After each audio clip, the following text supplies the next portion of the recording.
La France fait donc face à des incendies d'une ampleur inédite. À l'ouest, en Bretagne, la mythique forêt de Brocéliande est touchée par les flammes. 300 hectares de végétation sont déjà partis en fumée. En Gironde, il n'y a pas eu de progression significative des incendies pendant la nuit. 7400 hectares de végétation ont été brûlés en 2 jours seulement. 10 000 personnes ont dû être évacuées. Et pendant ce temps, l'aide européenne s'organise. Des pompiers de Roumanie, d'Allemagne, de Pologne et d'Autriche vont prêter main forte aux soldats du feu français.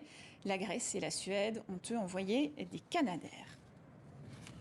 Et il n'y a pas que la France qui est le théâtre d'incendies. Si l'Italie n'a pas pu répondre à l'appel à l'aide d'Emmanuel Macron, c'est parce qu'elle est elle-même confrontée à des feux. Les incendies continuent de ravager une partie du territoire, notamment dans le nord du pays.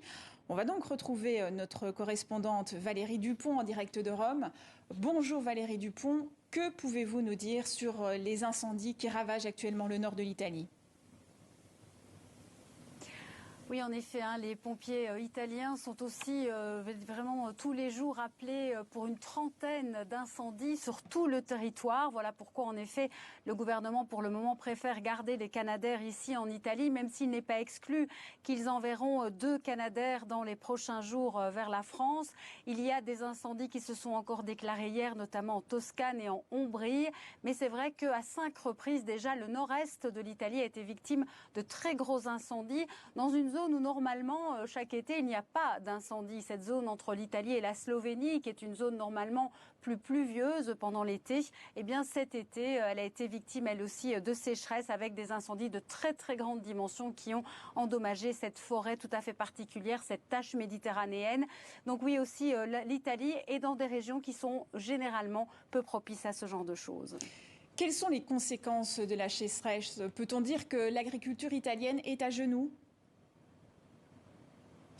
Oui, on peut le dire en effet, car la sécheresse en Italie a commencé il y a déjà plusieurs mois et c'est vraiment les régions du nord qui ont été touchées fortement. Vous savez, cette plaine du Pô qui est normalement la plaine fertile de l'Italie avec toutes ces régions qui sont des régions agricoles. Et cette année, les agriculteurs sont vraiment à genoux puisqu'ils ne peuvent plus pomper l'eau du Pô pour justement irriguer leur culture. L'eau salée remonte sur 40 km dans le delta du Pô, donc c'est impossible de pomper cette eau pour justement la donner à l'agriculture avec des chiffres très inquiétants. On parle de moins 40% par exemple pour le blé dur, ce qui sert à faire les pâtes.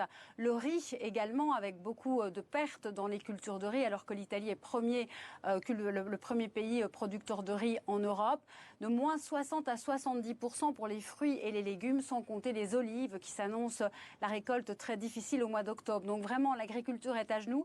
Le gouvernement a déjà débloqué 36 millions, mais ce ne sera évidemment pas suffisant, avec évidemment le prix des aliments qui va augmenter cet hiver, avec en plus ce qui se passe avec l'inflation et la guerre. Donc certainement la sécheresse et le climat ont un impact énorme sur ce compartiment. Vous l'avez dit, de nombreux Italiens sont soumis à des restrictions d'eau dans plusieurs régions. Alors en pleine campagne électorale, est-ce que le sujet du climat fait partie des thèmes abordés ? Alors je dirais pas encore, même si le climat est évidemment inscrit dans certains programmes de partis, mais les partis qui sont donnés en tête pour le moment sont plutôt des partis qui ont tendance parfois à être climat-sceptiques. Donc il faut voir si ce thème va s'inviter dans la campagne électorale. Clairement, après cet été extrêmement chaud, cette canicule où on parle quand même aussi d'une augmentation de la mortalité de 21%, donc c'est quand même inquiétant, eh bien les Italiens vont sans doute poser des questions aux partis politiques, notamment les investissements dans les réseaux hydriques, dans ce qu'il faut faire justement pour lutter contre le réchauffement climatique, d'autant que ce qui est très inquiétant, c'est qu'on estime que 1/5 du territoire italien est maintenant sujet à désertification.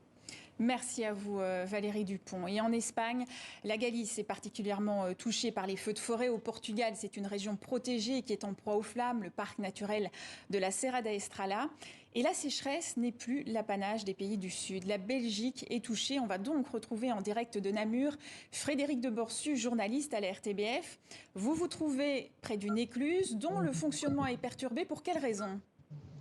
Effectivement, Vicky, c'est particulier. Désormais, les écluses en Wallonie ne peuvent plus ouvrir qu'une fois par heure, alors que normalement, elles ouvraient 3 fois par heure pour laisser passer les plaisanciers, les bateaux de marchandises, les bateaux commerciaux. C'est très important. La Meuse charrie un gros trafic. Et désormais, une fois par heure seulement, l'écluse s'ouvre. Pourquoi ? Parce qu'elle fait perdre de l'eau à la Meuse chaque fois 3000 mètres cubes s'échappent lorsque la porte de l'écluse s'ouvre.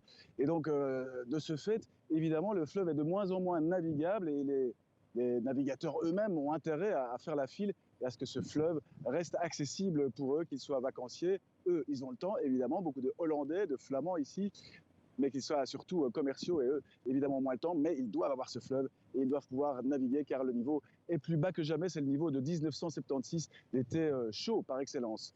Et certaines activités de loisirs sont également interdites, hein.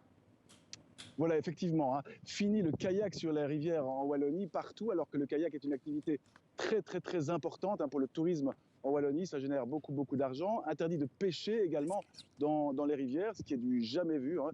La température de l'eau est trop élevée, qui fait qu'on ne doit plus envoyer des hameçons sur les poissons qui ne sont pas en très bonne santé. Il faut les protéger, donc interdiction de les pêcher, c'est vraiment très important. Restriction d'eau aussi dans une vingtaine de communes, donc ça commence à venir.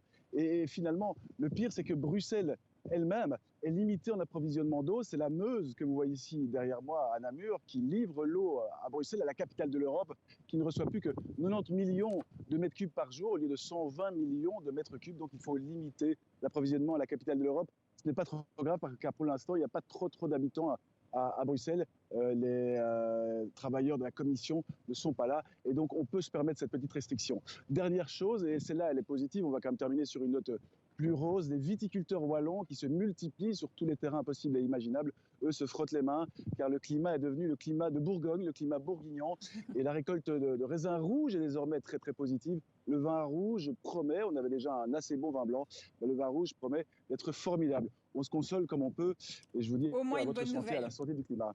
Merci à vous. Merci à vous Frédéric Devorcieux d'avoir été en direct avec nous. Situation très critique également au Royaume-Uni. L'état de sécheresse a été déclaré dans une grande partie du pays qui fait face à une nouvelle vague de chaleur. Bonjour Élodie Goulesque, vous êtes dans les Cornouailles et la campagne anglaise n'est plus forcément verte.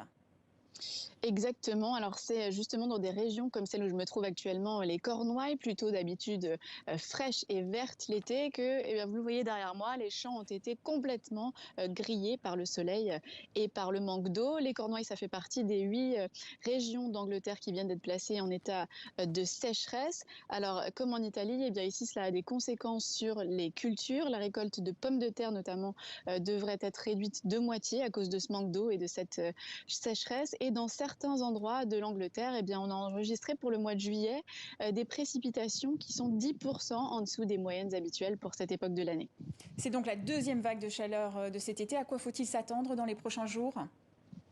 Alors exactement, c'est la deuxième fois. La première fois, c'était au mois de juillet.